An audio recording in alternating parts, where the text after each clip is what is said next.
رسول پاک صلی اللہ علیہ وسلم کو اپنے غم کی داستان سنا، کچھ نہ کچھ تو حل وہاں سے مل ہی جائے گا، لیکن یقین کے ساتھ وہ گیا ڈوبتے کو تنکے کا سہارا۔ وہ گھر آیا، شام کو اپنی بیوی بچوں کو جب اس نے سنایا تو سب غمگین تھے۔ ایک دن کے بعد اگر باپ ان کا جیل میں چلا جائے، اس کا شوہر جیل میں چلا جائے تو ان کا گھر کیسے چلے؟ رات کے وقت تنہائی میں بیٹھ کر کے وہ رونے لگا، بہت رویا۔ صبح کا وقت قریب آ رہا تھا، خواب میں اسے رسول کریم صلی اللہ علیہ وسلم کی زیارت، کہاں کہاں میرے آقا کو ڈھونڈو گے؟ میرے آقا نے سچ فرمایا، ابغونی فی ضعفائکم، تمہارے غریبوں میں، کمزوروں میں مجھے تلاش کرو۔ رسول پاک نے خود فرمایا، تمہارے غریبوں میں مل جاؤں گا۔ اللہ کے حبیب صلی اللہ علیہ وسلم نے اس سے کہا، کیوں روتا ہے، کیوں غم کرتا ہے؟ اس نے کہا، قاضی نے مجھے دھمکی دی ہے، کل تک اگر نہیں ادا کروں گا جیل میں ڈال دیا جائے گا، مجھے ابھی قرضے کے لیے اتنے مال کی ضرورت ہے۔ اللہ کے نبی صلی اللہ تعالی علیہ وسلم ارشاد فرماتے ہیں، اے بندے ایک کام کر، شہر چلا جا، شہر میں جو بادشاہ کا وزیر ہے وہ میرا عاشق ہے، وہ میرا چاہنے والا ہے، اس سے جا کر کہہ دے تجھے جتنی ضرورت ہے وہ تجھے مال دے دے گا، وہ تجھے پیسے دے دے گا۔ اب یہ غریب آدمی ہے، وزیر کا دربار بڑا دربار، اس نے خواب میں یہ پوچھ بھی لیا، آقا اگر وہ مجھ سے سوال کرے تجھے رسول پاک نے بھیجا ہے تو میں کیا دلیل میں بات کروں گا، دلیل میں کیا چیز پیش کروں گا؟ حضور پاک نے یہ تک بھی بتا دیا، فرمایا اس کا ایک راز ہے جو میرے علاوہ کوئی نہیں جانتا، میں تجھے بتاتا ہوں، اس سے جا کر کے کہہ دینا، اگر وہ تجھ سے سوال کرے کہ تیرے پاس کیا دلیل ہے تجھے رسول نے بھیجا، تو اتنا ہی کہنا کہ اے وزیر، روزانہ تم سونے سے پہلے، صبح سورج کے نکلنے سے پہلے 1000 بار اپنے نبی پر درود بھیجتے ہو، اور کل کی رات بھول گئے درود نہیں بھیجے، کل کی رات تم نے درود نہیں بھیجا، یہ کہہ دینا اسے۔ یہ بندہ گیا صبح اٹھ کر کے اس وزیر کے دربار میں، بڑا عالی شان دربار تھا، گیا ملاقات کا ٹائم لے کر، اس وزیر سے کہا، میں ایسا غریب آدمی ہوں، مقروض ہوں، مجھے مال کی ضرورت ہے، اللہ کے نبی نے تمہارے پاس بھیجا ہے۔ وہ غصے میں آیا، کہا فقیروں کی اب یہ عادت ہو گئی کہ مانگنے کے لیے اللہ کے نبی کا نام لینے لگے کہ رسول نے بھیجا۔ اس نے کہا، نہ میں جھوٹ نہیں کہہ رہا ہوں، مجھے رسول پاک نے یہ بھی بتایا ہے کہ تم روزانہ 1000 بار حضور پر درود بھیجتے ہو۔ وہ اپنی کرسی سے اچھل آیا اور اس نے کہا، یہ بات تو میری بیوی کو تک خبر نہیں ہے، کسی کو نہیں معلوم۔ کہا، کیا کہا رسول پاک نے؟ کہا کہ کل تم بھول گئے تھے، درود نہیں بھیجے۔ اس نے کہا، حقیقت میں میرے آقا نے سچ فرمایا، کوئی زندگی کی ایک رات آج تک میری قضا نہیں ہوئی، کل میری زندگی میں ایسا دن آیا کہ میں درود نہیں پڑھ سکا، بہت رویا، اپنے خزانے کے پاس لے جا کر اسے کھڑا کر دیا، اے غریب آدمی تجھے جتنے مال کی ضرورت ہے لے جا، بس میرا دل آج سے مطمئن ہوا کہ میرا درود رسول تک پہنچ رہا ہے، میرے آقا کی نظر میں ہے، میں میرے آقا کو منا لوں گا، میں میرے آقا سے صلح کر لوں گا، لیکن تو میرے لیے خوشخبری کا قاصد بن کر آیا ہے، تو میرے لیے خوشی کا پیغام لے کر آیا ہے، تجھے جو چاہے لے جا۔ اس غریب نے کہا، نہ مجھے جتنی ضرورت ہے اتنا لیتا ہوں، اتنا ہی مال لیا، دوڑا خوشی سے آیا۔ کہاں آیا؟ عدالت میں، قاضی بھی تھے، قاضی سے کہا، قاضی صاحب قرض خواہ کو بلاؤ، آج سینہ چوڑا تھا، مال موجود تھا، جس کا حساب ادا کروں گا۔ قاضی کے پاس وہ قرض خواہ آئے، لیکن محفل جمی تھی، اسی وقت قاضی نے کہا، بیٹھ جا، تھوڑا ٹھنڈا ہو جا، سکون لے لے۔ تھوڑی دیر کے بعد قاضی نے بالکل ہی یہاں الگ ہی معاملہ کر دیا۔ قاضی نے کہا، یہ غریب جس کا قرضہ دینا ہے وہ سب کھڑے ہو جائیں، بتائیں کتنا قرضہ ہے؟ سبوں نے کہا اتنا ہے۔ قاضی نے کہا، یہ نہیں، میں اپنی جیب سے ادا کروں گا، میں ادا کروں گا اس کا قرضہ۔ یہ غریب کھڑا ہوتا ہے، کہتا ہے، ہاں کل تو جیل کی دھمکی، کل تو آپ بند کرنے کی دھمکی دے رہے تھے، آج میری طرف سے قرضہ ادا کرنے کی بات۔ قاضی کہتے ہیں، کل تک میں تجھے نہیں پہچانتا تھا، کل جب رات گیا مصطفیٰ کریم کی زیارت ہوئی، میرے آقا نے تیری طرف اشارہ کر کے مجھے بتایا کہ اے قاضی، تیرے پاس دنیا کی بہت دولت ہے، اس ایک غریب کا قرضہ تو اپنی جیب سے ادا کر، میں کل تجھے جنت کے محلات بدلے میں ادا کروں گا۔ اے غریب، نہ تو مال نہیں دے گا، میں ہلکے میں سودا نہیں کروں گا، مجھے رسول نے بشارت دی ہے، میں تیرا مال اپنی جیب سے ادا کروں گا۔ جب یہ قاضی کی باتیں سننے لگے، سارے قرض خواہ کھڑے ہوئے، کہا، جب یہ آدمی اتنا افضل ہے کہ بارگاہ رسول میں مقبول ہے، ہم گواہی دیتے ہیں کہ ہم نے سب قرضہ معاف کر دیا۔ اب بھی اگر اسے چاہے تو ہم سے لے سکتا ہے. کون دیتا ہے دینے کو منہ چاہیے, کون دیتا ہے دینے کو منہ چاہیے, دینے والا ہے سچا ہمارا نبی. اتنا دیا سرکار نے مجھ کو جتنی میری اوقات نہیں, یہ تو ان کا کرم ہے ورنہ مجھ میں تو ایسی بات نہیں. عزیزان گرامی, آج جو ہم اس مقام پر ہیں یہاں پر بھی ہم فخر سے یہی کہتے ہیں, یا رسول اللہ اتنا دیا سرکار نے مجھ کو جتنی میری اوقات نہیں, یہ تو ان کا کرم ہے ورنہ مجھ میں تو ایسی بات نہیں. آپ خود دیکھو اللہ کے نبی نے تمہیں, ان کے صدقے میں اللہ نے تمہیں کیا کیا نہیں دیا ہے. یہ رسول کی سخاوت نہیں ہے تو اور کیا ہے. سورہ رحمان میں اللہ تبارک و تعالیٰ نے شروعات کہاں سے فرمائی؟ الرحمن, اتنا تو مسلمانوں کو پتا ہونا چاہیے. الرحمن علم القرآن, اس کے بعد خلق الانسان علمہ البیان. یہ 4 ہی آیتیں میں بتاتا ہوں آپ کو, 4 ہی آیتوں کے بارے میں شروع. الرحمن, رحمان وہ اللہ ہے.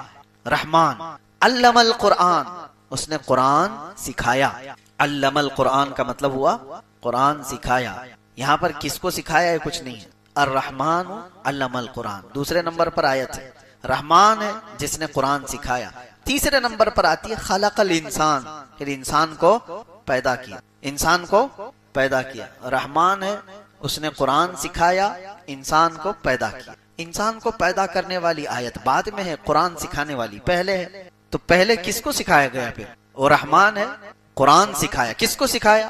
وہاں تو آیت میں بعد میں آ رہا ہے خلق الانسان, انسان کو پیدا کیا. تو انسان کو بعد میں جب پیدا کیا گیا ہے تو قرآن کس کو سکھایا گیا ہے؟ تو اس تفسیر میں آپ دیکھیں گے تو بڑے بڑے فقہاء, بڑے بڑے مفسرین اپنی اپنی تفاسیر جو رکھے ہیں, آپ کی آنکھیں کھلی رہ جائیں گی. خلق الانسان سے مراد کون سا انسان ہے؟ وہ آدم علیہ السلام.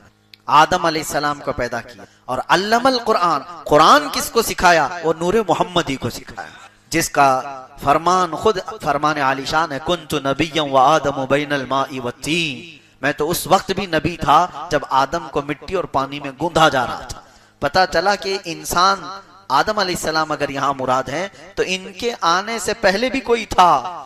ان کے آنے سے پہلے بھی کوئی تھا. وہ کون تھا؟ وہ جو نہ تھے تو کچھ نہ تھا, وہ جو نہ ہو تو وہی تھے. وہی ہے اول, وہی ہے آخر, وہی ہے ظاہر, وہی ہے باطن, وہی ہے قرآن, وہی ہے فرقان, وہی ہے طٰہٰ, وہی ہے یاسین. لوح بھی تو, قلم بھی تو, تیرا وجود الکتاب. گنبد آبگینہ رنگ تیرے محیط میں حباب. حضور پاک صلی اللہ تعالی علیہ وسلم کے متعلق ہی فرمایا گیا. اب میں آپ کو ایک بات بتاتا ہوں. نبی پاک صلی اللہ علیہ وسلم نے فرمایا اللہ نے سب سے پہلے چیز کیا پیدا کی؟ سب سے پہلی چیز, حدیثیں الگ الگ. حضور فرماتے ہیں سب سے پہلے پیدا کی جانے والی چیز قلم ہے. کیا ہے؟ اور پھر ایک حدیث میں ہے سب سے پہلے چیز پیدا کی گئی ہے لوح.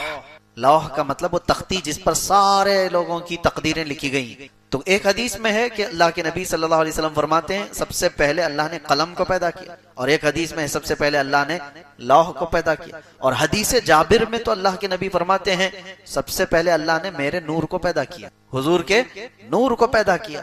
3 حدیثیں ہیں. ایک حدیث میں سب سے پہلے. اب آپ بتاؤ پھر پہلے کون سی چیز آئی ہوگی؟ سب سے پہلے تو قلم کہا جا رہا ہے, پھر ایک حدیث میں کہا جا رہا ہے سب سے پہلے لوح ہے, پھر ایک میں کہا جا رہا ہے سب سے پہلے نور محمدی کو پیدا کیا گیا. ہے کون سب سے پہلے پیدا کیا ہوا ہے؟ اس کی تطبیق کو سمجھنے کے لیے اقبال کا وہ شعر پڑھنا چاہیے. سب سے پہلے لوح پیدا کی گئی کہ قلم پیدا کیا گیا کہ نور محمدی؟ تو وہ ایک شعر میں بتاتے ہیں نہیں نہیں یا رسول اللہ, لوح بھی تو, قلم بھی تو, تیرا وجود الکتاب. لوح بھی تو, قلم بھی تو, یعنی جہاں لوح کا ذکر آیا ہے اس سے مراد رسول اللہ کی ذات, جہاں قلم کا ذکر ہے اس سے مراد بھی حضور کی ذات. تیرا وجود الکتاب, کتاب بھی یا رسول اللہ صلی اللہ تعالی علیہ وسلم سے مراد آپ ہیں. اور پھر یہ سب سمجھنے کے لیے یہ لوح ہو, قلم ہو, کتاب ہو, پھر اعلیٰ حضرت کو پڑھنا ہوگا وہ جو نہ تھے تو حضور پاک صلی اللہ تعالی علیہ وسلم. اور ایک حدیث ہے کنتو کنزن مخفیًا, اللہ فرماتا ہے میں ایک چھپا ہوا خزانہ تھا, میں ایک چھپا ہوا خزانہ تھا. فأردت ان اعرف, اللہ فرماتا ہے میں نے یہ ارادہ کیا کہ میں پہچانا جاؤں یا میرا تعارف کرایا جائے. فخلقت الخلق, پھر میں نے مخلوق بنائی, خلق بنائی. اب اس خلق سے مراد کون ہے؟ صوفیہ فرماتے ہیں وہ رب ذوالجلال کے حبیب صلی اللہ تعالی علیہ وسلم کی ذات ہے. تو اللہ کے نبی صلی اللہ علیہ وسلم کو ایک لقب میں یہ کہا جاتا ہے مظہر خدا، مظہر خدا، جس کا مطلب ہوتا ہے اللہ تعالیٰ نے اپنی پہچان کے لیے جو سب سے بڑی چیز بنائی وہ محمد عربی کی ذات ہے، حضور پاک کی ذات ہے۔ سب سے بڑی چیز اللہ کی پہچان کے لیے اس کائنات میں کوئی آئی ہے چیز تو وہ کیا ہے؟ محمد عربی کی ذات۔ اور رسول کو دیکھ کر کے اگر کوئی اللہ کو نہیں پہچانا تو پھر وہ کچھ بھی نہیں پہچانا۔ ویسے تو اللہ کی ہزاروں نہیں کروڑوں نشانیاں ہیں، آسمان بھی اللہ کی نشانی، زمین بھی اللہ کی نشانی، چاند بھی اللہ کی نشانی، سورج کا مدار پر چلنا یہ بھی اللہ کی نشانی، ستارے یہ ایک دوسرے سے نہیں ٹکراتے یہ اللہ کی نشانی۔ وہ سب رب تعالیٰ نے سورہ رحمان میں بیان فرمایا، یخرج منہما اللؤلؤ والمرجان، دیکھو سمندروں میں مرج البحرین یلتقیان بینہما برزخ لا یبغیان، دو سمندروں کو اللہ ایسے چلاتا ہے کہ بیچ میں ایسا برزخ ہے، نہ ادھر کا سمندر اس میں ملتا ہے نہ ادھر کا ادھر، ایسے ایک جگہ نہیں کئی جگہ پر کائنات میں چیزیں موجود ہیں کہ دو سمندر آپس میں ملتے ہیں، دونوں کا رنگ الگ، دونوں کا مزہ بھی الگ، لیکن ان کو روکنے کے لیے بیچ میں کوئی دیوار نہیں، اور پانی ہے کہ برابر نہ اس کا رنگ اس میں آتا ہے نہ اس کا رنگ اس میں آتا ہے۔ اور قرآن میں اللہ فرماتا ہے بینہما برزخ لا یبغیان، ان دونوں کے بیچ میں ایک برزخ ہے جو ان کو ملنے نہیں دیتا۔ وہ کیا ہے برزخ؟ نہ دیوار ہے نہ لکڑی ہے نہ کپڑا ہے، کچھ بھی نہیں ہے، لیکن اللہ فرما رہا ہے کوئی حکم ہے جو انہیں ملنے سے روکا ہوا ہے، کوئی حکم ہے، وہ اللہ کا حکم ہے۔ اور پھر مولا فرماتا ہے ان دونوں سمندروں سے موتی اور مرجان نکلتے ہیں، یخرج منہما اللؤلؤ والمرجان۔ پھر اللہ تعالیٰ فرماتا ہے وَلَهُ الْجَوَارِ الْمُنشَآتُ فِي الْبَحْرِ كَالْأَعْلَامِ، اور پھر اللہ تعالیٰ فرماتا ہے کل من علیہا فان ویبقى وجہ ربک ذو الجلال والاکرام، یہ ساری کائنات میں جتنی طاقتور چیزیں تم دیکھ رہے ہو سب کے سب فنا ہو جائیں گی، باقی رہنے والی صرف تمہارے رب کی ذات ہے، سب چیزیں فنا ہو جائیں گی۔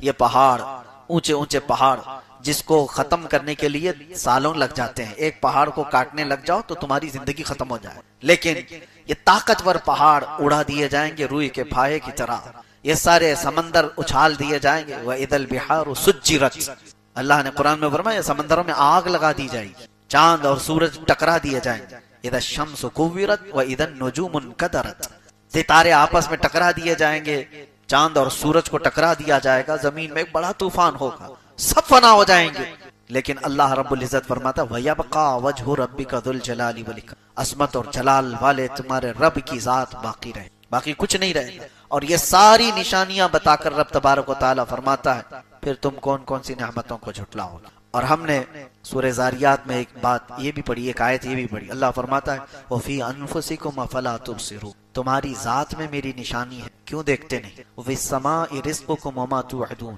اللہ تعالیٰ نے اس میں فرمایا ایک ہی آیت اگر آپ سمجھو تمہاری ذات میں میری نشانی ہے، کیا مطلب ہے؟ حضرت محبوب الہی نظام الدین اولیاء رحمۃ اللہ تعالیٰ علیہ فرماتے ہیں کہ انسان کے جسم کے اندر جتنی نسیں ہیں اللہ کو پہچاننے کے اتنے راستے ہیں، اور نسیں کتنی ہیں؟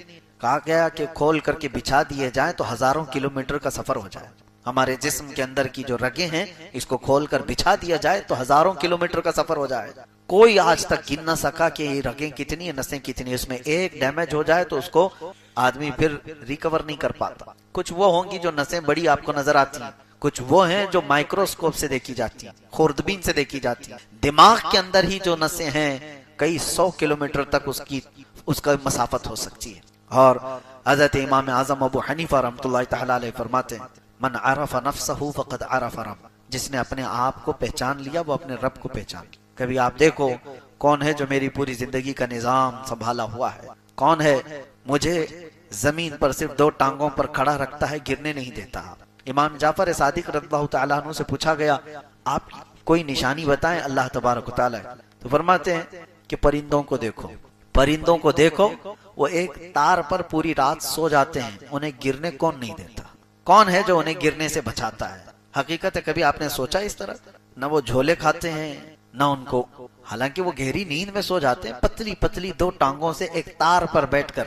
کیا انسان اس طرح تار پر بیٹھ سکتا ہے؟ ان کا کام تم نہیں کر سکتے، تمہارا کام وہ نہیں کر سکتے۔ امام جعفر صادق فرماتے ان پرندوں کو دیکھو کون ہے جو انہیں ان پتلی تاروں پر بٹھاتا ہے اور گرنے سے محفوظ رکھتا ہے، وہ اللہ ہے۔ ما یمسکہن الا اللہ، قرآن میں خود اللہ فرماتا ہے اولم یروا الی الطیر فوقہم صافات ویقبضن ما یمسکہن الا الرحمن، کیا تم پرندوں کو نہیں دیکھتے جو آسمانوں پر اڑتے ہیں اور ان کو گرنے سے بچائے رکھتا ہے؟ کون ہے؟ الا الرحمن، سوائے رحمان کے کوئی نہیں۔ تو یہ ساری نشانیاں کائنات میں موجود ہیں، اور آج کا زمانہ مجھے حیرت ہو رہی ہے۔ ابھی چند دن قبل کیرلا کے سلسلے میں آپ کو پتا ہوگا کہ ہائیلی ایجوکیٹڈ لوگ ہیں، لٹریسٹی وہاں پر انڈیا کے سارے اسٹیٹس کے اعتبار سے 100% ہو چکی ہے، پڑھے لکھے لوگ مانے جاتے ہیں۔ لیکن میرے کئی رشتہ دار ہیں، انہوں نے مجھ سے ہی کہا کہ سب سے حیرت کی بات ہے کہ سب سے زیادہ ایتھیزم کیرلا میں ہو رہا ہے، ایتھیسٹ ملحدین کی تعداد کثرت سے وہاں پھیلتی جا رہی ہے۔ حیرت ہوئی، میں جانتا ہوں کیرلا کو اچھی طرح سے، بچہ بچہ سورہ یاسین حفظ کیا ہوا رہتا ہے، ہر گھر میں تلاوت قرآن کا معمول ہے۔ فجر کی جماعت میں آپ وہاں جا کر دیکھیں، مسجدوں میں تو ایسے لگے کہ جمعہ میں، ساری نمازوں میں اس طرح سے نمازوں کی پابند۔ لیکن آج وہ علاقہ ملحدین کی زد میں آ گیا ہے۔ یہ ایتھیزم کہاں سے آ رہا ہے؟ یہ نشانیاں اللہ تبارک و تعالیٰ کی بے حساب دیکھ کر پڑھے لکھے لوگ گمراہ کیسے ہوتے ہیں؟ ایک بات یاد رکھیں، صرف آدمی کا پڑھا لکھا ہونا کافی نہیں، علم الگ چیز ہے، نور علم الگ چیز۔ علم تو شیطان کے پاس بھی تھا اور وہ گمراہ ہوا، نور علم جس کے پاس ہوتا ہے وہ ولایت پا جاتا ہے۔ بہت سارے لوگ آج پڑھ تو لیے، بڑے بڑے علم کے بھنڈار ان کے پاس ہیں، لیکن نور علم ان کے پاس نہیں۔ وہ فیوز و برکات جو اولیاء کاملین سے چل کر سینوں پر آتے ہیں وہ نہ ہو تو پڑھے لکھے لوگوں کو، ڈاکٹرز کو، انجینئرز کو، ایڈوکیٹس کو میں نے دیکھا ہے وہ ایتھیسٹ ہو رہے ہیں، عام لوگ نہیں، پڑھے لکھے بڑے کئی ڈاکٹروں کی ایک تنظیم بنی ہوئی ہے ایتھیزم کی، وہ لوگ پروموٹ کر رہے ہیں اور کہہ رہے ہیں کوئی خدا ہی نہیں ہے، یہ کائنات ایسی وجود میں آ گئی، یہ نظام اپنے آپ چل رہا ہے، سارے لوگوں نے اپنے اپنے حساب سے نظام اپنا دین بنایا ہوا ہے، مذہب بنایا ہوا ہے۔ میرے عزیزو، یہاں ہلکی سی بھی چیز اپنے آپ نہیں ہوتی، اتنی پوری کائنات اپنے آپ کیسے ہو سکتی ہے؟ لیکن جب ایمان ختم ہو جاتا ہے تو آدمی ہمیشہ نیگیٹو سوچنے لگ جاتا ہے، اس کے اندر سے جب نور ایمان ختم کر دیا جاتا ہے تو اس کو یہ نشانیاں نظر نہیں آتی۔ اسی لیے قرآن میں اللہ فرماتا ہے انک لا تسمع الموتى ولا تسمع الصم الدعاء، اے محبوب آپ ان کو نہیں سنا سکتے اس لیے کہ وہ گونگے بہرے ہیں اور مردہ ہیں۔ کس کے بارے میں اللہ فرما رہا ہے؟ جو مکہ کے کفار و مشرکین، حضور سے بڑھ کر کے کوئی نشانی ان کے پاس تھی؟ رسول پاک صلی اللہ تعالیٰ علیہ وسلم کو جس نے دیکھا، ارے آسمان کیا نشانی ہے، چاند کیا نشانی ہے، سورج کیا نشانی ہے، جس نے چہرے رسول کو دیکھا اس سے بڑی نشانی کیا ہے؟ وہ رسول جو انگلیاں برتن میں رکھ دیں تو پانی کے فوارے جاری ہو جائے، وہ رسول جو اشارہ کریں تو چاند پلٹ آئے، وہ رسول جو سورج کو اشارہ کریں وہ سورج پلٹ آئے اور چاند پھٹ جائے، اور ان کے ہاتھ میں مٹھیوں میں کنکریاں پڑنے لگ جائیں اور شجر و حجر انہیں سلام کرے۔ یہ ساری نشانیاں مکہ والے دیکھ رہے تھے کہ نہیں دیکھ رہے تھے؟ سب پتا تھا، اور جو میرے آقا فرماتے تھے وہی ہو کر بھی رہتا تھا، جو بعد میں آنے والی خبریں حضور دیتے تھے وہ ہوتا تھا۔ یہ ساری نشانیاں دیکھنے کے باوجود وہ ملحد رہے، انہوں نے کہا کوئی خدا نہیں ہے، ہم اس خدا کو نہیں مانتے جو محمد کا ہے، معاذ اللہ رب العالمین۔ میرے عزیزو، جب نور ایمان ختم ہو جاتا ہے تو بڑی بڑی نشانیاں بھی اسے نہیں نظر آتی۔ کل کی رات بھی ذکر میں نے ایک بات آپ کے سامنے ذکر کیا تھا کہ ڈرو اس بات سے کہ اللہ تبارک و تعالیٰ اگر کبھی تم کو اپنے دین سے، اپنے گھر سے دور کر دیا، بہت بری موت مارے جاؤ گے دنیا، بہت بری موت۔